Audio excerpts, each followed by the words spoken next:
Hey, all right. Welcome to the Pichcast. Man, I have shot many different versions of today's episode and tried to edit them. And one of them, the sound wasn't good. And another one, I didn't really like the way I said things. And I had some stuff done. I was planning on editing it when I was in Florida and didn't. And long and the short is I'm going to keep the stuff in about the trip review, which you're going to see here in a second, because it was a great trip to Orlando, Florida. So I want to keep that portion the same. But the part where I talk about leaving Warrior Ice Arena, leaving Boston, I just want to make sure that the way that comes off sounds much better. So here we go. Let's get into the trip review. Stay tuned to the end to figure out why I'm leaving Boston and to find out what's going on for me next. Okay, so let's do a trip review here real quick. He says real quick, like he's not going to wax poetic about this for a long time. But anyway, I hadn't been to Florida since about 2007, which is a long time because I went there a lot growing up. I had my family that lived in and around Orlando. So we would go down about every other year or so. We would go down. We drove down a lot. And in 1989, I went to some of the first Orlando Magic games, which is kind of how I got into being a fan of that team. And actually, the first game I ever went to, got down onto the court. I was 10 years old, and they were doing a clinic for kids before the game. Got a chance to make a layup on the court, which was pretty fun. And I went from being a Celtics fan to a Magic fan pretty much that day. The transformation was kind of going through. But yeah, we used to go to that area a lot. Would go to some of the theme parks and stuff like that, all in like the 80s, late 80s and 90s.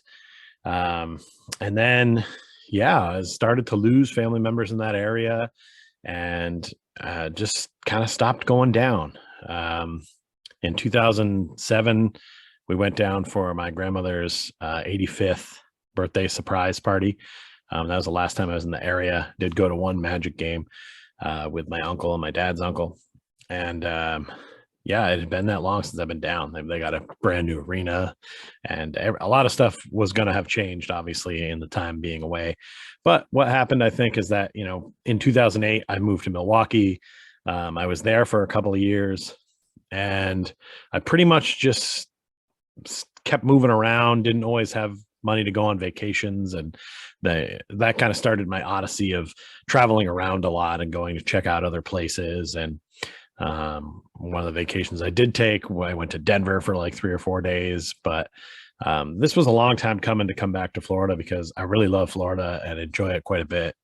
And just for whatever reason, it just never been down there in this long a time. So it was exciting for me to fly into Orlando, and I was going to be there for a week. So some time to just check stuff out, rent a car and just get going.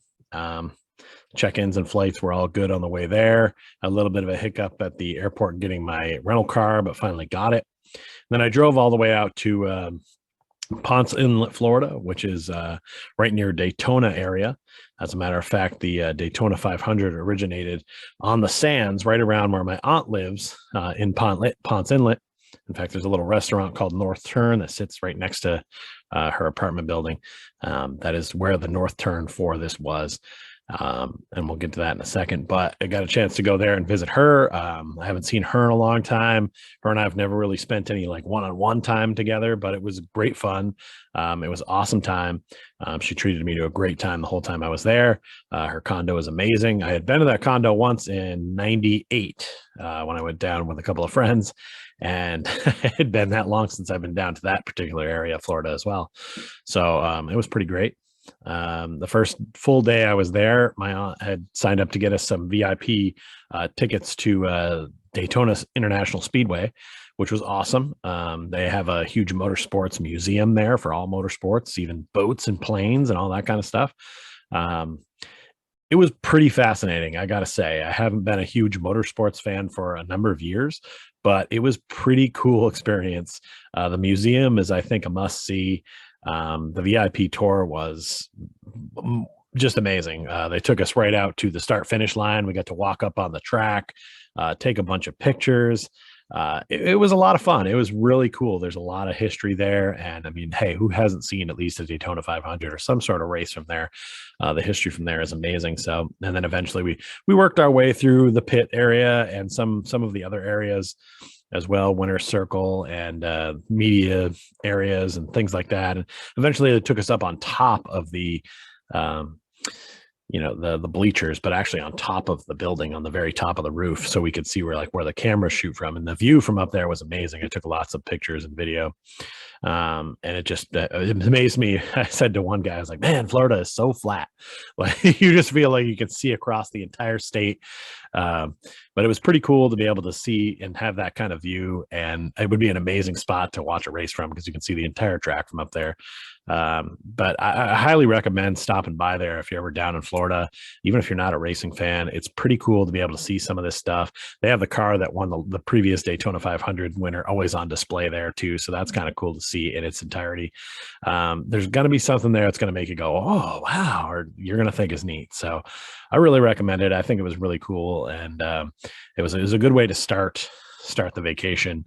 Kind of just doing that kind of stuff. We shot one of the shows down there later that night, which was kind of fun, but I wanted to do it with the beach background, but I couldn't get Wi-Fi out on my aunt's porch. So just took some pictures of where I would have been and then went out to one of her other porches where I had Wi-Fi.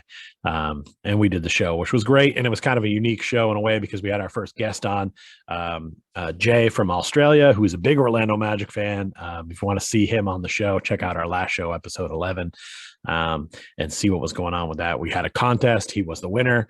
He does a lot of great Orlando Magic content, Orlando Magic player history on Instagram. And he also has a YouTube channel where he goes through every player, every obscure player that's ever played for the Orlando Magic and tells you a little bit about them. So we kind of made fast friends with him and he won our contest. So he joined us on the show and it was pretty awesome to talk to someone who is a further away Magic fan than us. And there I was on the precipice of being able to go attend games. So it was pretty exciting and it was fun. It was a good show. Then the next day, my aunt and I went out to Buc-ee's. I know you've heard me talk about Buc-ee's before. There he is. They had a Buc-ee's that's recently opened in Daytona, and so we went and checked that out. Very small Buc-ee's. I'm a little bit of a connoisseur on Buc-ee's now. I think this is the fifth different one I've been to. This was by far the smallest. The shopping area was the smallest. I'd say the food area was pretty normal size, but again, this is a pretty small Buc-ee's. If it's a good starter Buc-ee's, if you're not familiar with the franchise, maybe check it out. Obviously, if you're in the area and you got a Buc-ee's hankering, you got to go get there. I picked up some raspberry yogurt pretzels because I knew I'd want them later, and I've been munching on them bit by bit as I go. Had some on the plane. But yeah, it was a very small Buc-ee's, but still good to see them spreading their wings out and people getting to know the name because big fan. So then that afternoon, my aunt and I went for a long walk on the beach. It was pretty awesome. It was a perfect day. The weather was somewhere in the 70s. The only thing that looked awkward out on that beach was probably the whiteness of my legs, because we went for a long walk and it's just the views were beautiful and amazing. And what a great beach it is out on Ponce Inlet. And I got to say, for anybody who would want to live in the North, just know that there are days like that in January where you can just walk the beach in shorts and a t-shirt and you're loving it. Unbelievable. I don't know why anybody lives in the North. This thing was, what a great day it was. And it was a good walk. Probably a little further than I'm used to walking for that amount of time. I would end up feeling it a little bit later, but it was a good walk. And then we went and ate at a restaurant at the North Turn. As I mentioned before, Daytona originally was raced right there on those beaches, right where we walked. And so we ate at a restaurant called North Turn. It's a little bit of a museum in there, some history of racing. And there's also a nice little beach bar right there. So we ate right there by the water. And then I got in the car and headed off to Orlando to pick up Kyle. But that first part of the trip was great. It was great to hang out with my aunt. I feel like we have a little bit more in common than maybe I'd thought previously. And it was good to catch up with her and see how she's living down there. And I never really worried about her because I know she's very personal and outgoing and making all kinds of friends, and she's around people of in the same like situation. So, and she's always traveling a lot too. I took a picture of her map inside her living room, which was very impressive. It's a huge world map, and she's got all these little yellow pins from everywhere she's been, and it is staggering the amount of things she has in there. And we can get her talking about her trips for hours and hours and hours. In fact, the first night I was there, I don't think we went to bed till about 2 or something, just kind of talking about some of the places she'd been, her favorite places, what's up next. She's lived a pretty fascinating life and traveled a lot of different places. So it was cool to spend some time with her like that. And it was a joy. I'm hoping I can talk her into coming to Bridgeport for Christmas next year, as we're trying to get all of our family in one spot. That would be pretty fun. So we'll see. Hopefully that'll happen. So then, like I said, I got in my car and I headed over to the Orlando airport to pick up Kyle. And at this point, I still had not seen any downtown Orlando or whatever, because when the airport is a little south of the city, and then I pretty much just went directly east to the coast. And so I'm going to the airport to get Kyle. I kind of drove around the city because of the traffic, because he came in at about 5, if I remember correctly. So I ran into a little bit of traffic. He had to wait about a half hour for me to get there, but eventually I picked him up. And it's exciting to meet up with him in Orlando, because we've both had this fandom of the Orlando Magic for quite some time, but we've never attended a game together in Orlando for sure. So this was going to be the fun part of the vacation. This was the meat and bones. This is why we decided to go. And really, Sunday's game is what kind of triggered us all going, but we'll get to that in a moment. So we get to Orlando and pick him up. We go check out our Airbnb. It was an Airbnb. It wasn't the nicest one I've ever stayed in, for sure. It wasn't the worst either. It had some quirks. I couldn't turn on my closet light without blowing a fuse. We couldn't do anything with the television because the remote didn't work. I guess maybe it was a battery thing. We could have bought batteries, but we were mostly using our computers, and we weren't really hanging out in the Airbnb long. We, pretty much just slept there and took a shower, regrouped and stuff like that, maybe a nap occasionally. And we were pretty much out of the Airbnb. So it worked for what we needed it for. And it was only about 2 or 3, I think it was about 3 exits from the arena. So when we took Ubers or Lyfts a lot, and they weren't that costly because we weren't that far away from where we wanted to be for most things. But we had also had the rental car, so we tooled around a little bit on our own. So this was, Thursday night when he came in.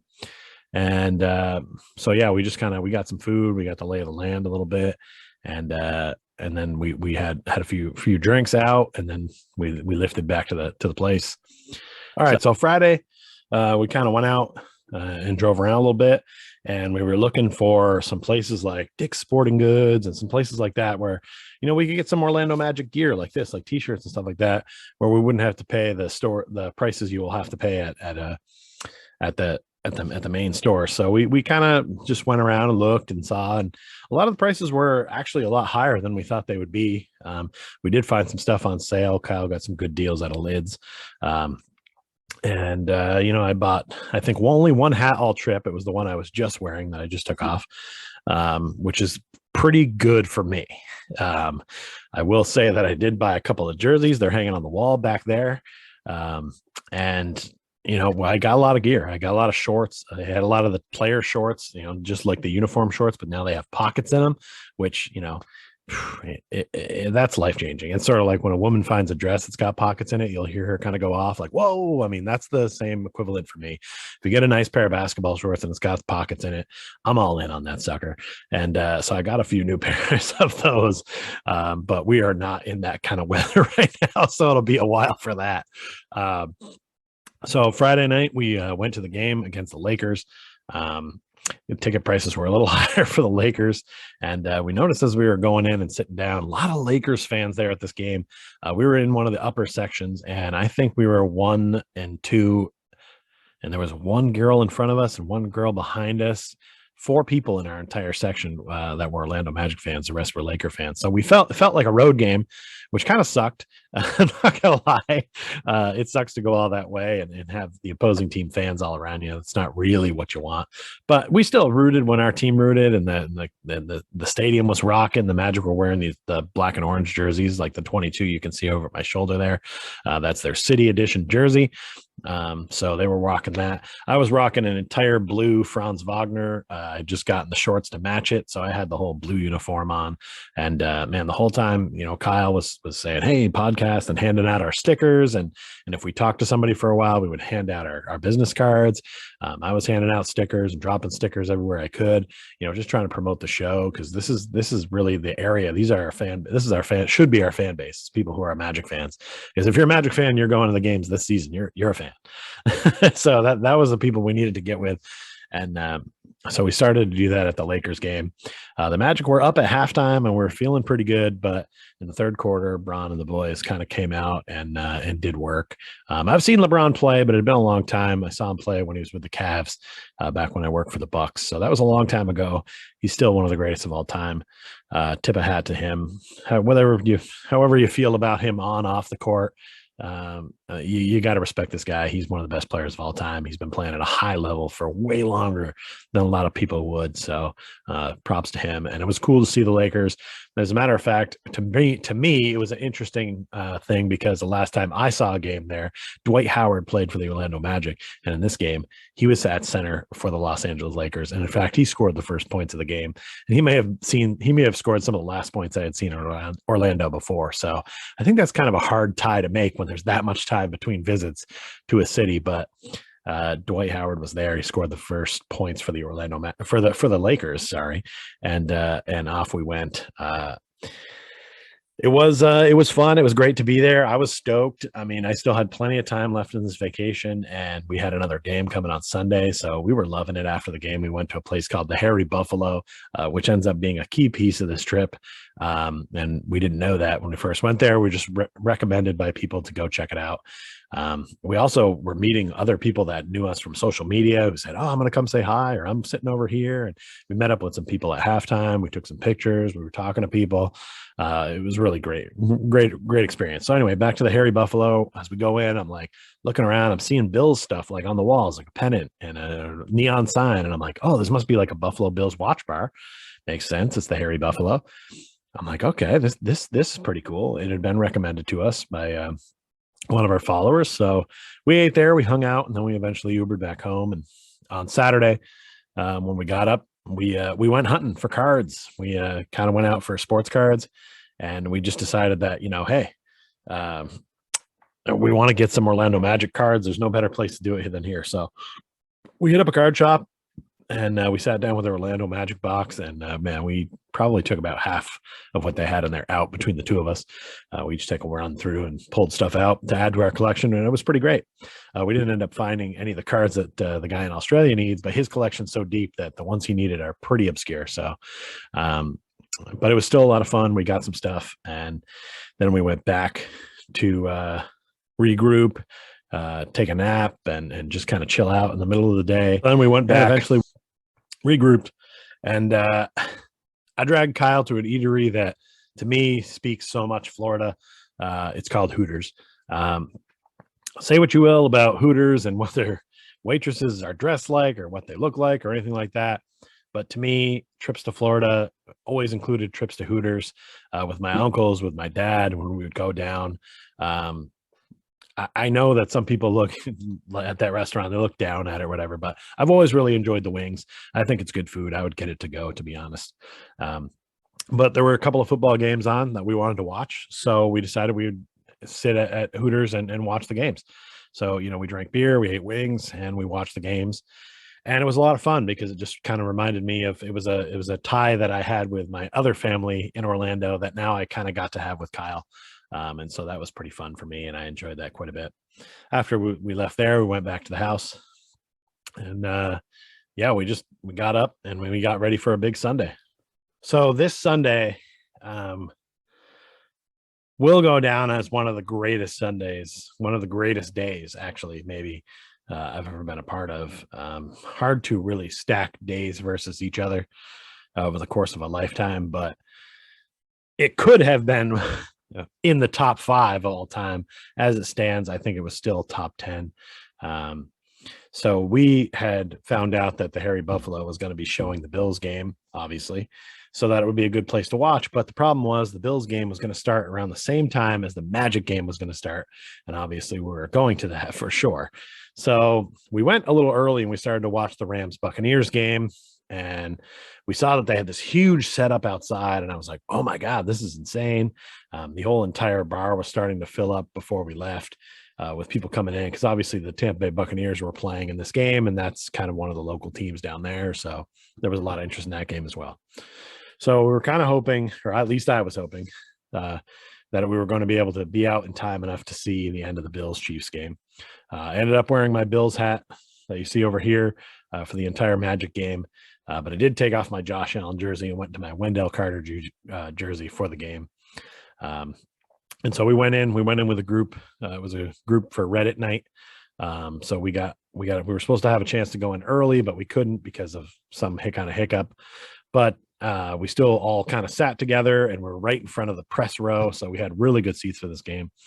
And well, not the press row that's down on the table, but the press row that's like up just a little bit. But we're in the lower bowl, so it was pretty fun. And yeah, we're around some guys that really like to jaw and have a good time. And the whole row in front of us again was Bulls fans. There's a lot of Bulls fans at this game. Obviously, I know the Lakers Bulls have large followings. They're from big cities and they have some championship pedigree. So they've gained lots of fans over the time. But again, it did kind of stink to almost feel like an away fan in your home team's building, but it didn't stop us from cheering like we were a home team. So that was a lot of fun because I was a lot more boisterous than I would be at an away game. Wasn't really, at away games, I'm looking to just kind of get in and out, enjoy my experience and not get stabbed. And at home, I wasn't really worried about it. I was sort of like, I think if stuff goes down, I think we'll at least have enough people on our side. So yeah, it was a lot of fun. And the game went well. The Magic played well. And the Magic ended up winning this game. And that's incredible because we only have 9 wins of the season as of today. And we got to see one. We saw them take the Celtics to overtime when they were here in Boston. We saw them play well against the Lakers on that Friday, but they couldn't close it out. And so now we finally got to see a win, and that was exciting. And then after the game, we got to go down onto the court. And you know what? I got to back up because I got to say before the game, we had seen on Friday night that some people were getting some stuff signed by Nick Anderson. He was the Orlando Magic's first draft pick ever. He's one of my favorite players, maybe in basketball history, honestly. And so we went over there. I brought my rookie card with him. He signed it. They talked to us for a while. We got his autograph and also the other announcer's autograph, Dante Marchitelli, and it was pretty awesome. They talked to us for a little while. We gave them a card, so they know about Court Cousins, which is cool. And then so after the game, when we went down to the court, we got to meet the play-by-play announcers, former Magic player Jeff Turner. We had cards of him too. We got him to sign them, and then we got Mr. David Steele, who's in the Magic Hall of Fame, to also sign one of our business cards. Actually, I have mine right here that David Steele signed. So pretty cool stuff. He even took a business card. We talked to them for quite a while. I had my Bills hat on. They were asking me about the score. We talked a little bit about how we had come from New England to see this game. So I think they took a little extra time to talk to us. And then, oh, by the way, we went and cut parts of the net down from the game we had just watched with the entire Reddit group. I've got my piece of net. Where is that thing? Can't be far. It cannot be far. I'm still doing a little bit of unpacking, so I'm having trouble finding it, but it is here somewhere. Trust you me. It is here somewhere. I guess I should have gotten it out before I started looking, but these are the things that happen sometimes when you go on vacation and you come back. You kind of go through a little bit of putting stuff back and all that kind of stuff mode. And I'll tell you why in a few minutes, why it's a little different for me this time. But I'll continue with the story. Just know I have a piece of net around here somewhere. Anyway, so yeah, we got done with that. And once we were done with that, we kind of like hustled back over to the Hairy Buffalo, which luckily was only like across the block, just underneath I-4. And it was hopping. It was going bananas. It was about 7 minutes left in the game. I quickly threw my Josh Allen jersey back on and just kind of joined. that outside area was just packed with Bills fans. And inside the bar, you couldn't even go in there. Downstairs and upstairs, just chuck full. And easily over 75% of the people that were there were wearing Bills gear and were Bills fans. And it was the largest group of Bills fans I've been with that weren't at a game. It was incredible. And for a person like me who's from Vermont and likes some teams from some obscure cities, to be able to hang out with that many fans that were Bills fans and Magic fans in the same day, and to be able to see a Magic win and now be able to do this playoff game experience with Bills fans, it was awesome. The game, of course, I'm sure you all heard about this Chiefs Bills game. A lot of people were saying it was one of the best of all time. Obviously, I think it was a good game and it was very exciting and lots of cool stuff happened at the end. The crowd was chanting, tables were broken, of course, in typical mafia style. And it was just a scene, man. I mean, it was pretty awesome. And yeah, the Bills lost and it was upsetting. And the bar cleared out pretty quickly after that. But, you know, it was one of those things where it still made it an incredible day. We hung out for a while as people were leaving. Some guy gave us a bucket of beers because he had to get his crying girlfriend home. The Bills fans there kind of took this loss pretty hard. And we eventually decided that we were going to get moving before we had a chance to drink these beers. So we handed them off to a guy we met. There was a guy from England, a guy from Ireland. There was a guy from Australia, and the other guy was from Scotland. They were all hanging out together. They had sat courtside at the game. One of the guys had a Cole Anthony signed jersey on. And one of the guy I was talking to from England, later I kind of was like, he had said they were there on business and that they worked with golf. And then I said to him later, I was like, hey, are you slow playing me? Are you a PGA player? And he's like, yeah. So like they were there for some golf thing. And I don't know, he was a PGA player. I kind of forgot what his name was. And I don't know if I could pick him out of a lineup, but they were cool guys. And we got to meet some people from some different countries. We shared the podcast with them and we gave them what was left of our bucket of beers. And then we were off home. Our Lyft driver almost got us in an accident on the way back, but I yelled out before he hit the median. So lives were saved. And yeah, that was the end of that Sunday. And what a day it was. The next day, Kyle and I, before he got out in the airport, we went out and met my aunt about halfway because he hadn't been with me during the first portion. We had lunch with her, and we walked around a little bit after we ate. We were up by Stetson University, if you've ever heard of it. Beautiful campus, it's amazing. And then brought Kyle back to the airport, and off he went. But I wasn't leaving until the next day, so my plans had changed a little bit.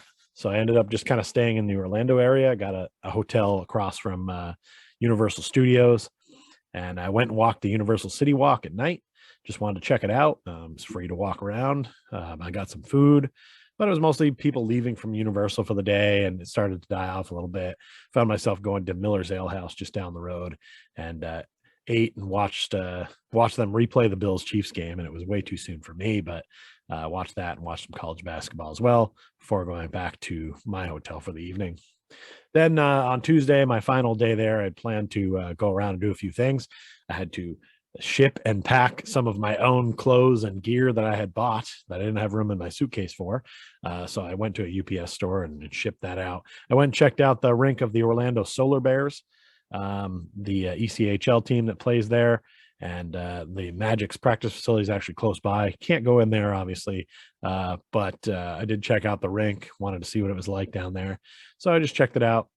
And yeah, then I stopped by the old Citrus Bowl, and now it's a Camping World RV stadium or something like that.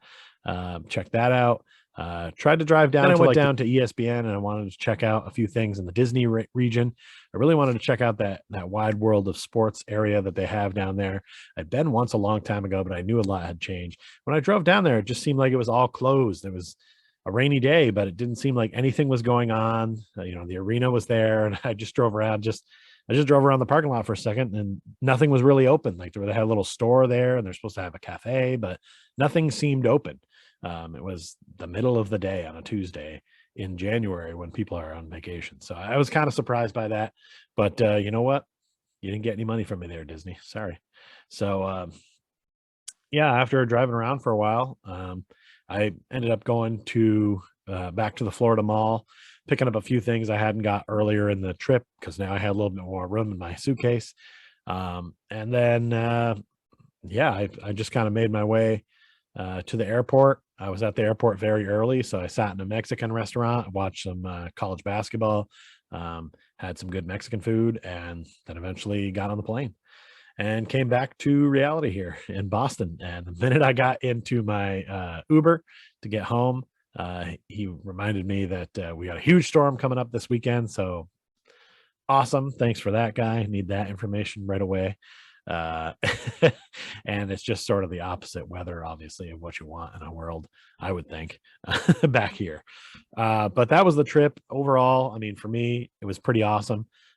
It really brought me back to a lot of my childhood and some of the most fun memories I ever had being down there. Um, and it was a blast, man. There was a lot about it that just, meant so much to me that may seem small in the grand scheme of things, but to me, it was just really cool and something I really needed. I needed to just kind of get away for a little while and get away for a week and just kind of, have some fun and enjoy myself and be around some stuff that I want to be around, which is like warmer weather, beaches, sand, the Orlando Magic. I mean, it was pretty great. It would have been hard to top some of the experiences, some of the things that we did while I was there. And it was fun to have somebody to travel with. It's fun to catch up with my aunt. It's fun to be there with Kyle and kind of figure out what we're doing for the day and just go attack the day.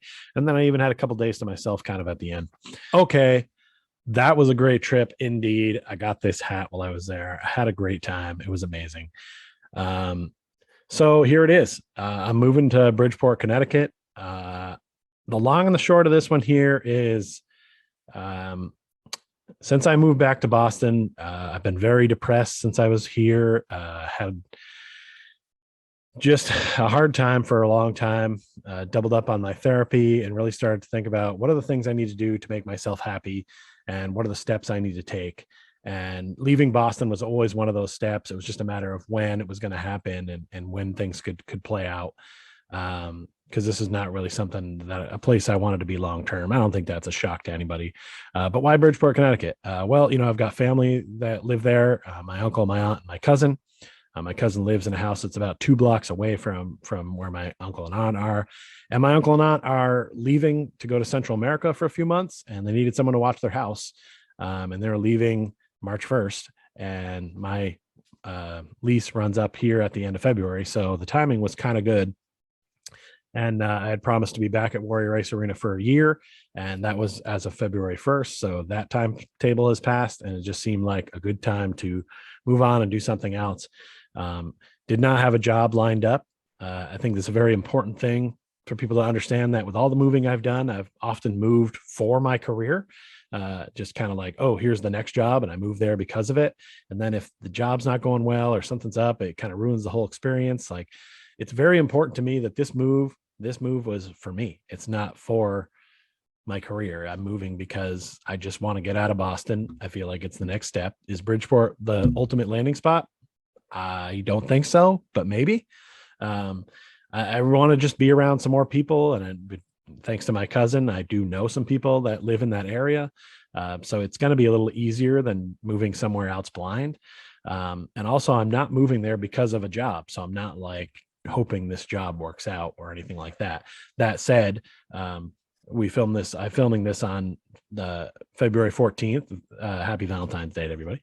And I do have a job lined up at the Wonderland of Ice. It's just about a 10-minute drive from where I'll be living. And I'm not sure how that's going to go. It's kind of non-committal. I'm going to just be hourly for a while and help cover some shifts and see what they need and see how it goes. If it works out, great. If it doesn't, I'll move on to something else. It's really just about like getting away from Boston, clearing my head. I had needed a fresh start when I left Boston to go to Austin, and I didn't really get it. I sort of did, but I didn't allow myself to get it. And as much as I've said in the past that I kind of regret coming back to Boston, I needed to step back to take steps forward through the therapy and realizing what I would need to be happy. And that's what I've done. And it's much easier for me to talk about now than it would have been during this process, but that's quite simply it. I'm moving away to get closer to family. I'm not going to have to pay rent for a little while, so I can save up some money and see what's next. if I move again, it might be related to a job, but I just need to kind of unplug a little bit. And here at Warrior Ice Arena, I feel like I've always got a lot of stuff on my plate or a lot of stuff to do, and I've been frustrated there, and it hasn't been quite the same since I've come back. So I wanted to unplug a little bit, but at least this way, if I'm with the job that I have now, I'll be able to do something that's a little familiar to me and work in a setting that I'm comfortable with. So I won't go stir crazy just being out of work or anything like that. So this is just a move that is a long time coming to get out of Boston, I think, for me, and I'm excited about it. It's a little confusing because there's no like real end game, but you know what?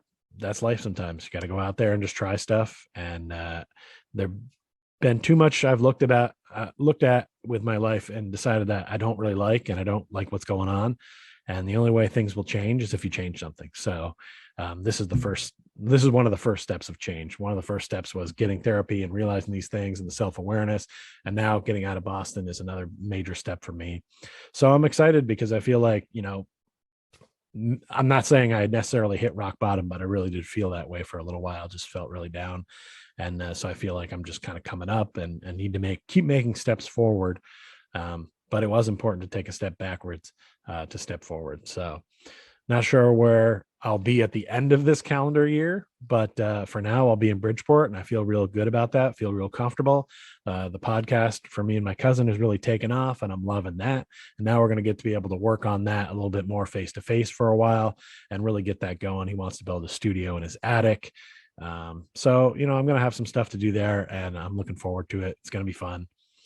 And we'll see what happens from there. I know that this move may seem weird to some people, and I'm always on the move, and maybe that's not even news anymore. But sometimes you know what you want and you know what you don't want. And I know I don't want Boston, so I might as well move out of here and see what's what. I am really starting to put together areas that I would like to be or things I would like to do. And it would be nice to go with somebody or have somebody else there. And I think that's what makes moving to Bridgeport a little inviting, is I know somebody there and somebody's good. And, my mom lives in East Bumfuck, Maine, and my dad lives in Vermont. And those are two places I don't want to live.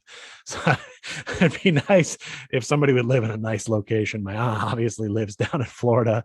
That would be an area I would like to live, but it'd be nice to go somewhere where you knew somebody or had some family. So we'll see how it goes going forward. But yeah, that's it for Pichcast today. No bills, no frills, no whistles, no pictures over here and over there. I was going to put a bunch of pictures over the Orlando trip stuff because I took a bunch of pictures and I haven't shared them yet. But you know what? I don't want to edit a ton or anything like this or make this take a long time. People have already kind of waited, and I never really made any big announcement. It occurred to me when I put up a post on Instagram about working at a Pride game and how it was my last Pride game that I was like, oh, I didn't even really tell anybody I was leaving. So I just want to get this out there, have it be there, and have it be known, because 2 weeks from now I'll be in Bridgeport, and the Boston time will be over. So look out on the social media as I do some farewell things with Warrior Ice Arena. It's been great being able to work there, and I appreciate them having me back after leaving. And it's been a lot of fun meeting all those people there. But it's time for me to move on. And yeah, that's it for the Pichcast. Now you know, and thanks for coming.